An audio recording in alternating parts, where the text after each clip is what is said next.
Hi, I'm Jennifer Kent, Vice President of Research at Parks Associates, and I'm so pleased to be joined today by Wannie Park, who is the CEO of Zen Ecosystems. Hi, Wannie. Thanks for joining us. Hi, Jennifer. Thanks for having me. Yeah, why don't you tell us a little bit about Zen Ecosystems and where you fit in the larger smart home and smart energy management space? Perfect. Yeah. So Zen Ecosystems, what we do is we're a sustainability as a service provider. And what that means, to unpack that a little bit, is we provide hardware focused on heating and cooling. So this would be through our Zen thermostat. So, a pretty typical smart thermostat, connecting via Wi-Fi, Zigbee, those types of networks. The other side of it, I think, which is a little bit more impactful, is the software and the services that we bring attached to the thermostat. This is, traditional energy management. So being able to manage the device around heating and cooling based on the rules and the set points and the requirements for our customers based on, what their business goals are. But then I think the last part of it is really the sustainability component, which is really we show up every day to really help our customers get to carbon neutrality. So we do that through software, through services, through partners and things like that. And really the goal is to get our customers to carbon neutrality as soon as possible, based on their business requirements. Thanks. So, in the past 2 years, a lot has shifted. Let's start with consumers, right, at home and how they live and work at home. Perhaps some changing lifestyles and how they interact with their home environment. So, from your perspective, what have you seen really change over the past 2 years and how consumers think about their energy management and smart energy solutions like yours? Yeah, it's interesting because both for residential customers, but also business customers, the pandemic has really highlighted energy usage, energy cost, and just the general impact that we all have, on the environment and things like that. I can give you a couple of interesting data points, and I'll jump around a little bit. But for some of our commercial customers, we do work in regards to supporting heating and cooling and energy management for hotels and businesses like that. What we saw when the pandemic hit was you were looking at occupancy, right? So really good business occupancy is a key metric, 90, 92%, right? And then when the pandemic hit, some of our customers' occupancy rates actually dropped to like 8 to 15. So that's a massive impact. But with that in mind, the energy bills actually went up, right? A lot of it has to do with the fact that, with those types of businesses, and this would also translate to certain MDUs as well, is, it's set it and forget it, right? It's not connected, or energy rates are actually going up. So if you look at your own bill, typically every 2 years, the rates go up. They're not going down. And so with all that in mind, as they sort of audited, their consumption and costs, they realized like, wow, like we're not using any of our assets, but our bills have gone up. So there's got to be something that we need to do. And, while it may not be as impactful for, let's say, a person that lives in an apartment or even a single family homeowner, when you're talking about businesses or you're even just talking about common area, some of our customers have $50 to $60,000 bills every month just on energy, just for common area, right? And so that's really impactful. So I think it really highlighted the need for services like this, to control and manage energy. Yeah, absolutely. So, I know that you're serving residential and you're serving SMB, right? And then there's commercial, and all of these are really different markets with different needs to be served. Can you tease out a little bit on the small to medium business side? I mean, that's one area that I know a lot of folks in the smart home space generally are looking at as sort of an expansion from the home into a first step into commercial. So, what's unique about serving SMBs that you can share? What I would say, there's a couple of things.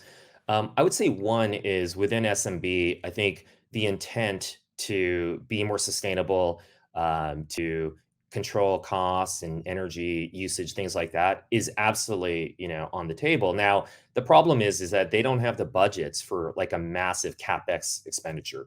So when you start talking about things like, well, we want to get our building LEED certified, or we want to, replace the HVAC system and all this stuff. I mean, that's expensive. And not only that, lead times are long, integration is long, and it's just like, wow, like is the ROI there? So, I think one of the things to consider for this subsegment of the market is that, a light fix, light implementation through services and software is really important.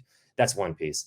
I think the other side of it, and this actually translates to residential homes as well, is that their patterns are pretty predictable, right? Like let's say we do a lot of work with quick serve restaurants, right? So Taco Bell, KFC, guys like that. So for example, like we have a pretty good sense Monday through Friday, what's the foot traffic like, right? When does it get busy, right? Maybe it's right before lunch. On Saturdays and Sundays, when does it get busy? When does it get slow? And the thing about that then is we can use those patterns to create a really precise, energy management program to not only, reduce consumption and costs based on rates, right? Because, a lot of the markets that we operate in have time of use or critical peak pricing. So it's pretty dynamic, right? It changes all the time. But the flip side then is also, can we do things when, like to pre-cool a restaurant when the grid is as green as possible, right? Depending on solar, density, wind production, things like that. So there's a lot of that stuff that we could use with data to not only, manage costs and consumption, but also just make it a little bit greener, right? In terms of the consumption. And so we do that, it's very predictable. The returns are great. And it really doesn't impact comfort, for the customer as well. So. I loved hearing the ways in which your platform is making these intelligent inferences and understanding patterns. So when we think about, for instance, using data to understand patterns, right, and then make actionable decisions and understand the pricing of the energy at a certain time of day, but then also understanding the source of energy, because you were saying, you can actually understand when it's the greenest time to cool. That's really interesting. Can you share anything from the end user perspective of what they are most, do they understand the intelligence of all the different intelligence that the platform's even doing for them, and maybe what they're, most interested in or asking for or engaging with with those features? Yeah, yeah. I think it depends on the size of the customer and just sort of what their goals are. So, what I would say is, for larger customers, I think that just traditional energy management is, that's table stakes, right? Like, yes, we're going to do that. Of course, we're going to do that. We'll make the investment. But then the other side of it is like, well, what are we actually reporting out? I mean, if you're a public company or you have ESG goals or sustainability goals in general, like what are we doing to actually, achieve those goals? And so, the things that some of our larger customers are very interested in is reporting. And so going back to just the idea of like, when do you consume energy when the grid is the greenest and things like that, we can actually create programs in reporting that basically says, week over week, month over month, year over year, you've actually become, 10% more sustainable because you've actually shifted your usage based on, again, the grid intensity of renewables to become a more greener company. And the thing about that then is, wow, like you didn't have to go out and purchase a PPA, which is a power purchase agreement that you would, potentially contract directly with a wind farm or solar producer. And those are the things that you see in the press where it says something like, Amazon created a program and their entire, data center is, powered by green energy, right? They'll create a program specifically with a producer to do that. We don't have to do that, right? We can create programs that actually, get around that. And again, is a lighter lift.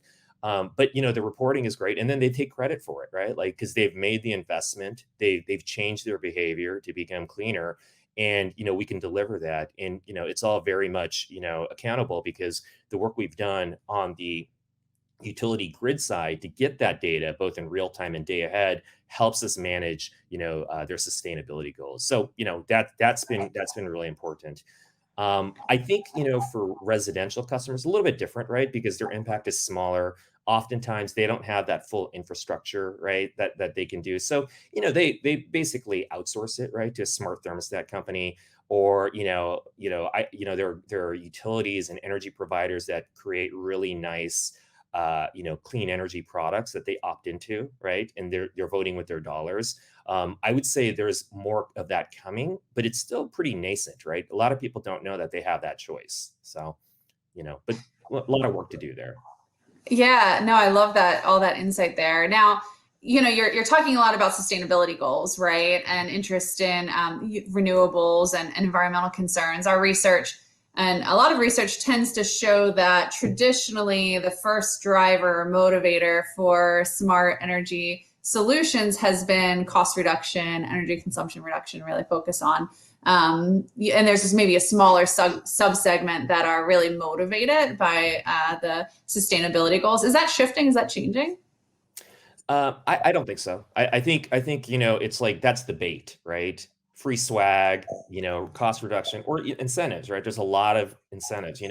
One of the things that I think both residential and commercial customers struggle with is, oh my gosh, like, my utility or my state has all these programs for, a new HVAC system, new pool pump, new battery, EV, you name it, right? And they don't know how to monetize it, right? And so part of it is like the regulatory issues are difficult because you got to remember too, there's sort of what is national and then there's statewide, and it's all very different. And so the ability to do that is very hard unless you know the space. And so for residential customers, again, I think there's been a lot of good data, a lot of good vendors out there promoting this stuff, and they've done a really good job of capitalizing on energy efficiency rebates and things like that. To a certain extent, I think we're seeing a lot more upside in regards to monetizing demand response, right? Providing incentives for customers to participate in demand response. And so it's nicely packaged, right? I think with the DER stuff, which would be battery storage, solar, electric vehicles, things like that, a little bit more complex. And so, typically you have a third party sort of managing that stuff. But again, it's just not that smooth. It's not like purchasing something on Amazon, right? Which is, I think, where we need to get to make it really simple. On the commercial side, it's pretty complicated. So you really need like a very sort of focused third party to help you with that, right? And I think that's where larger companies have the budgets to do that, and they've been a lot faster in terms of some of these goals. But yeah, it's all driven by cost. Yeah.